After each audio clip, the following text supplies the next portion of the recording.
Assalamualaikum warahmatullahi wabarakatuh, salam literasi. Kali ini kita akan membahas dalam channel YouTube saya.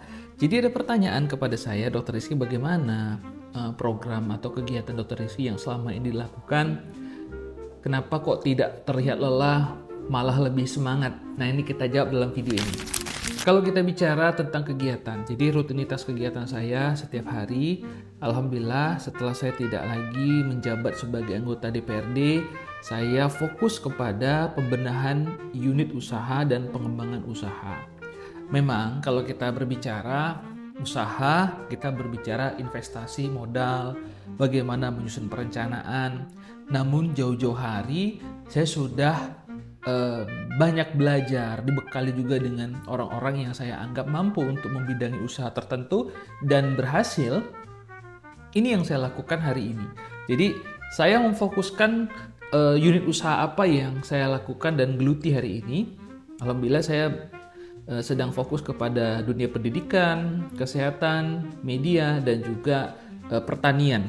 Jadi ini ke depan yang akan kita lakukan. Jadi program yang sudah saya lakukan, perencanaan yang sudah saya lakukan, dan ini berimbas kepada beberapa unit usaha dalam hal imbas yang positif. Dan kenapa saya membuka unit pendidikan? Karena memang saya menginginkan, salah satunya juga membantu program pemerintah, kita mau supaya anak-anak kita di luar sana sekolah, bagaimana kita mencerdaskan kehidupan bangsa, bagaimana kita mendukung program pemerintah dalam hal kualitas pendidikan yang sebenarnya. Ini yang saya lakukan. Jadi saya membuka unit usaha yang ada di Medan, di Perbaungan. Tujuan kita juga yang pertama pasti membuka lapangan pekerjaan. Yang kedua kita merekrut orang-orang yang sepaham dengan visi dan misi kita untuk membangun usaha. Dan ke depan juga kita membantu program pemerintah bagaimana mencerdaskan kehidupan bangsa. Lalu kalau kita bicara pendidikan, pasti banyak hal dan saya sudah selalu sering membahas dalam video di channel YouTube saya tentunya. Jadi kalau kita bicara pendidikan, unit usaha, siapa sih yang nggak pengen punya untung ya, ingin punya untung? Tapi sebenarnya keuntungan yang saya harapkan itu keuntungan yang berimbas positif bagi banyak orang. Jadi saya membuka lapangan pekerjaan, saya juga punya banyak target capaian untuk bisa mencerdaskan anak-anak kita, punya adab, etika, akhlak, menjadi penghafal Al-Quran. Nah ini yang saya kedepankan. Terlepas ada kerugian, setiap usaha pasti ada untung, ada rugi. Tapi kita bisa kolaborasikan bagaimana kita mengemasnya, kalaupun ada yang harus diperbaiki atau dievaluasi, itu akan kita lakukan bersama dengan tim yang ada. Lalu, saya juga punya usaha di bidang kesehatan. Ini juga sama. Jadi kita buat perencanaan bagaimana SDM yang mampu untuk mendukung program kita, dan pelayanan kesehatan juga yang maksimal, karena kan sekarang sudah ada program pemerintah penggunaan kepesertaan BPJS Kesehatan. Jadi ini yang kita lakukan. Kita juga tidak membedakan pasien umum dengan BPJS. Ini yang kita harapkan karena banyak isu-isu di luar sana, banyak rumah sakit yang membedakan itu. Dan kita insya Allah, saya mengupayakan hal yang terbaik walaupun tetap masih ada kekurangan. SDM-nya kita benahi, perencanaan manajemennya kita benerin, terus juga pelayanan yang maksimal, ramah tamah, senyum, sapa, salam, itu yang kita kedepankan. Lalu juga ketersediaan obat, fasilitas sarana prasarana juga saling mendukung penguatan dari sisi pelayanan kesehatan. Nah, yang terakhir nih, ini saya kolaborasikan ya. Saya punya media juga. Memang sekarang kalau di dunia digital media radio khususnya ini menjadi ketertinggalan.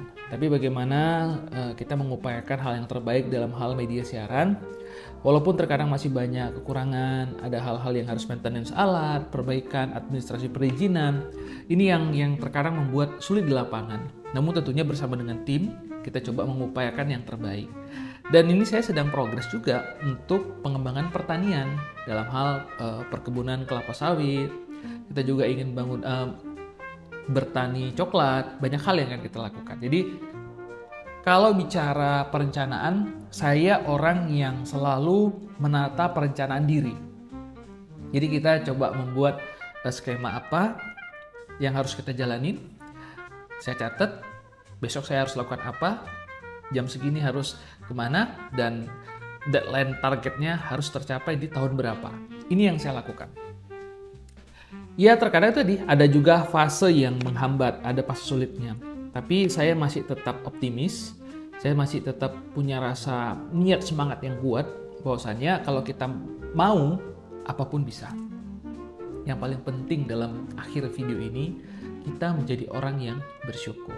Menjadi orang yang bersyukur, menjadi orang yang jujur, apa adanya. Kita punya skill, tapi kalau kita tidak jujur juga, itu salah besar. Jadi buat teman-teman semua, ya, mulailah menata diri, punya prinsip diri, raih kesuksesan dengan kejujuran. Jangan pernah lupakan doa dan ridho dari kedua orang tua kita. Kita tetap usaha, berdoa, ridho orang tua. Insya Allah, ending dalam kehidupan kita jauh lebih bahagia. Mudah-mudahan yang menonton video ini insya Allah menjadi inspirasi buat kalian yang ingin menjadi orang sukses. Tetap semangat. Jangan lupa like, komen, subscribe, ya, dan juga di-share. Mudah-mudahan dukung terus video-video saya. Insya Allah saya akan memberikan yang terbaik, share informasi, parodi, dan lain sebagainya, karena saya ingin mengedukasikan hal-hal yang mungkin pengalaman dari saya bisa dibagi kepada kalian-kalian yang menonton video saya. Tetap semangat, terima kasih. Assalamualaikum.